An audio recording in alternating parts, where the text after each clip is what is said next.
Welcome to Karibu Anawim's program, 15 Minutes at Dr. Zali's Desk, where we explore topics related to living with a facial disfigurement. This program is for you, your loved ones, for educational purposes and professionals who would like to know more about living with facial disfigurement.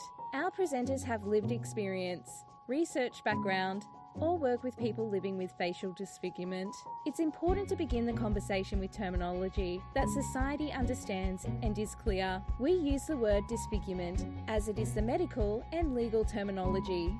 We recognise you may identify with other words such as visible difference or with your own diagnosis. Let's see where the conversation goes. So pull up a seat, grab a cuppa, and let's chat around the table with Karibu Anawim's 15 Minutes at Dr. Zali's Desk. Hi guys, this is the third time that I am trying to present my PhD findings on grief. The first time, I don't know what was happening, technical difficulties left, right and centre. So hopefully this is the redo part 3 and hopefully this is the one that everyone will get to use. Just going to my banners. Last week we looked at Can't You Fix My Face? Grieving the loss of your appearance, of your facial appearance. This week, of course, we are, third time lucky, going to speak about my PhD findings on grief. Firstly, we should give a definition of grief. I'm going to be looking at 3 types of grief that I found in my doctoral findings. Doctorate and PhD are just the same word. They can be used interchangeably, right? So remember, grief, according to the Cambridge Online Dictionary, is a very great sadness, especially with the loss of a loved one, someone dying, of course. But my doctoral thesis meaning was the reaction to loss. Generally, the name given to the process of coping with someone's loss or person who's died. However, I defined it as the process of coping to the loss of part of ourselves through congenital or trauma-related reasons, particularly the face.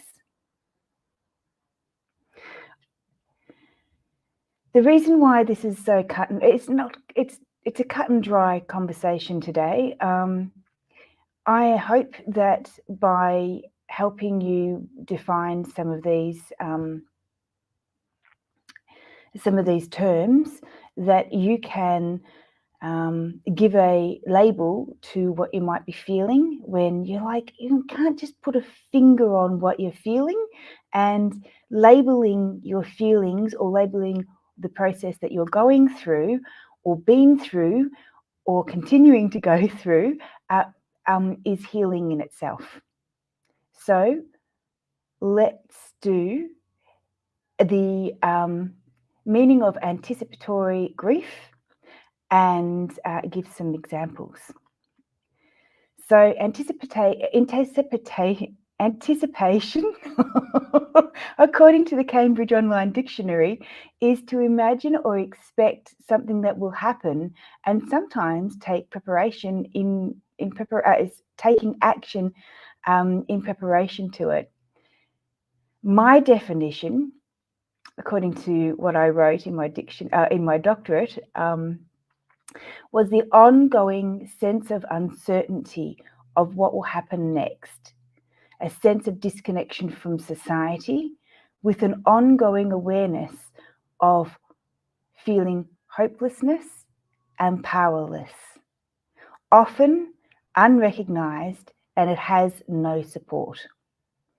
An example of anticipatory grief for us might be going out and getting stared at and having that expectation that you're going to get stared at. Who has ever had someone say to you, surely they're not staring at you so many times as you're thinking, isn't that in your head?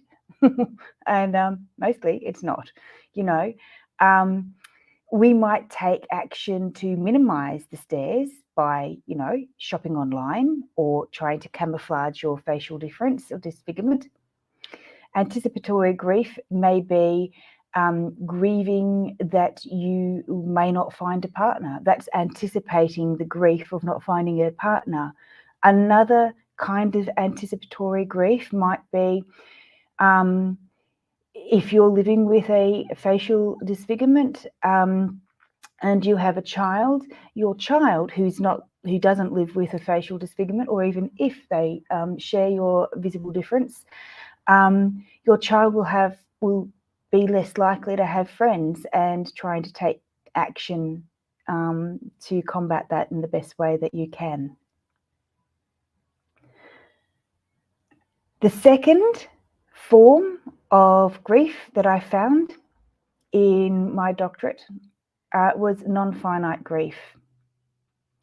Finite, according to the Cambridge Online Dictionary, means having to have a limit or an end. So there's an end point or a limit too.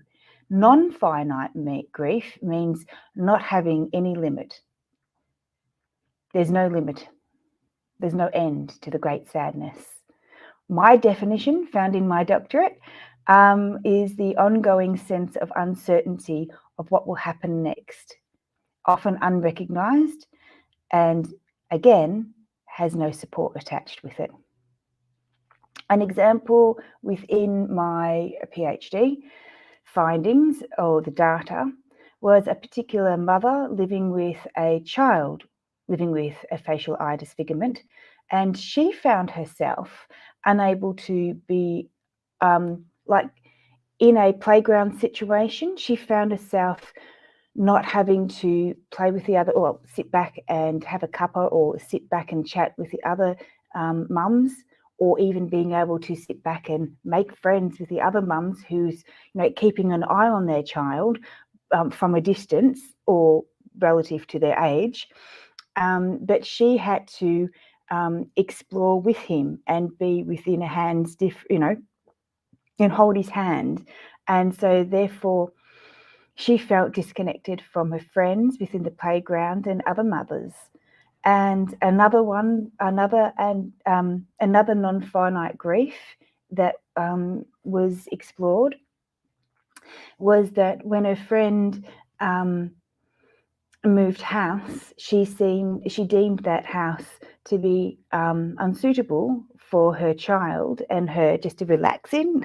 It wasn't unsuitable for her friend, and it was a beautiful home, presumably, but for her and her stress levels and having to keep him safe, and her, the friends, going to her friend's house, she was limited. She didn't do it. This further isolated her and wasn't recognised by her friends, and it wasn't actually given any support because, why would they? They wouldn't know to do that. So if you've got a friend who've got a visible, a child with a visual difference or a facial disfigurement, and you've got a new home or a new house, you probably could actually ask, is there anything that I could do to help make this environment safe, safe for your child, so therefore we can sit and chat and you don't have to be stressed? That might be a good question to ask. The third meaning, or the third thing, is chronic sorrow. Chronic sorrow, according to the Cambridge Online Dictionary, means something bad like a sickness will continuing for a very long time, So chronic sorrow is a very great sadness, because that's the term, that's the definition of grief, according to the Cambridge Online Dictionary, continuing for a long time. My definition that I wrote in my doctorate is a lifelong feeling of sorrow and sadness, reoccurring sadness in which society does not understand, therefore there's no support for, yet again, and can intensify even after the initial disappointment or the loss or the fear or the trauma. Chronic sorrow is characterized by multiple losses over time. Let me say that again.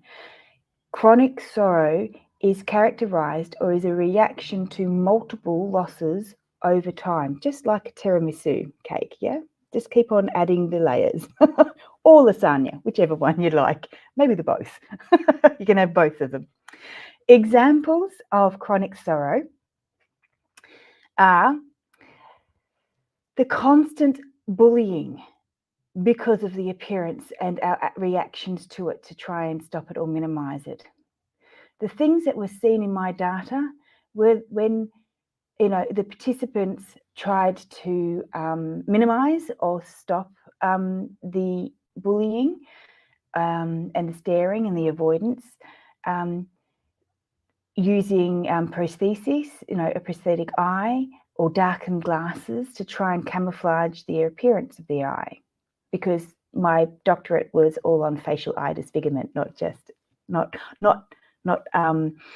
facial difference or facial disfigurement at large. It was very, very one-eyed.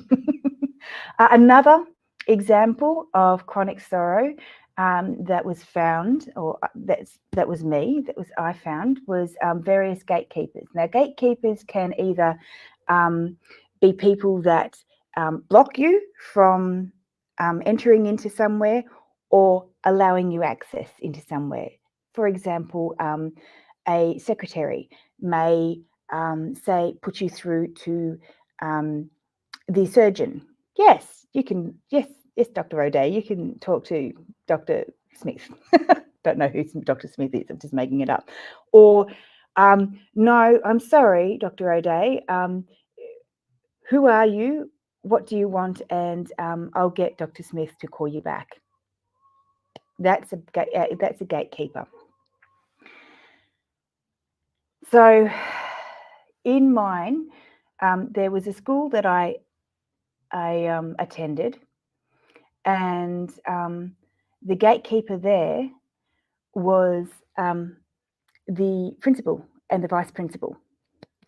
And at the end of the year, the school that I attended was really good and had employers coming to seek graduates, and because of the high caliber that this school produced, and I was one of them.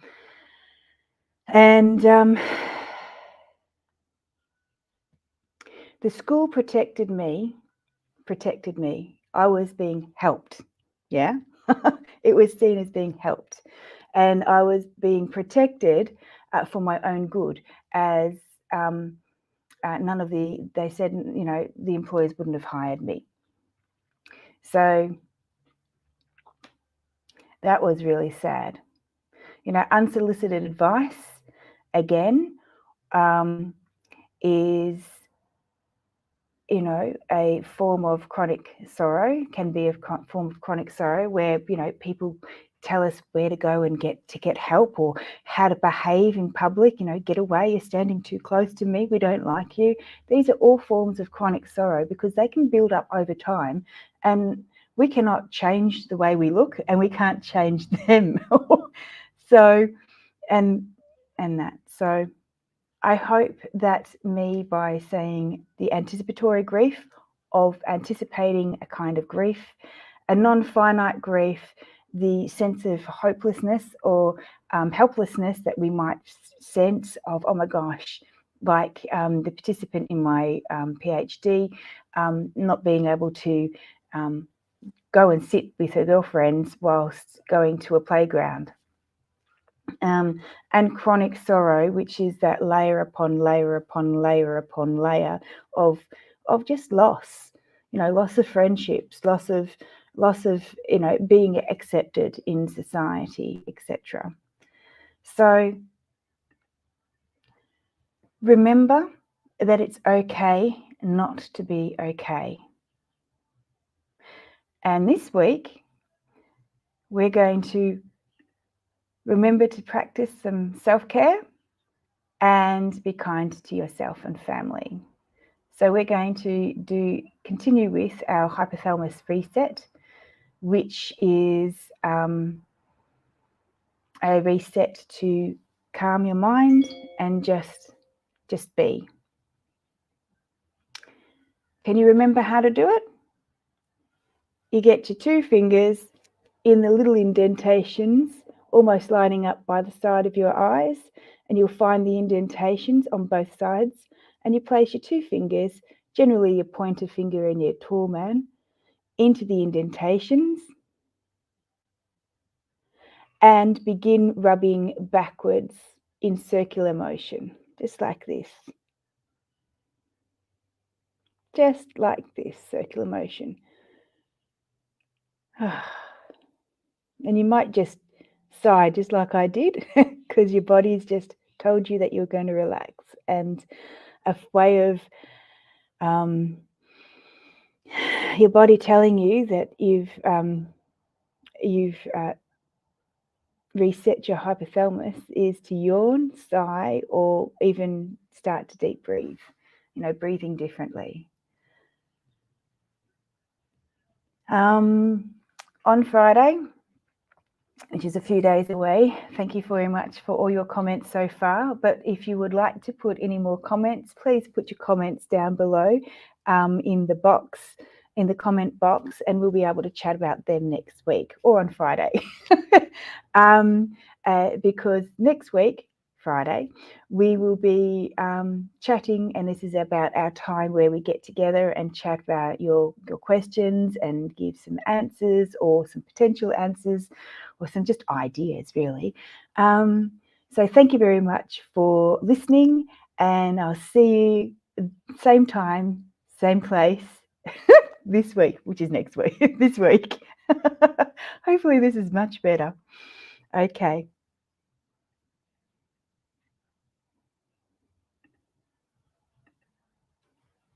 See you later.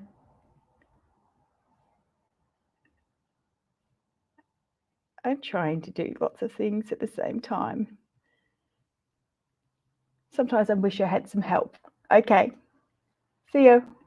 By golly gosh, it's the end of Karibu Anawim's 15 Minutes at Dr. Zali's Desk. And that's a wrap for this episode. Thanks for tuning in. Please remember that all information given during this episode is for general application only. If you have any specific medical issues, as always, consult with your medical practitioner. Like, subscribe and share on whatever platform you find us on. For more information, please connect with Karibu Anawim on our website at karibuanawim.com or email us at inquiries@karibuanawim.com.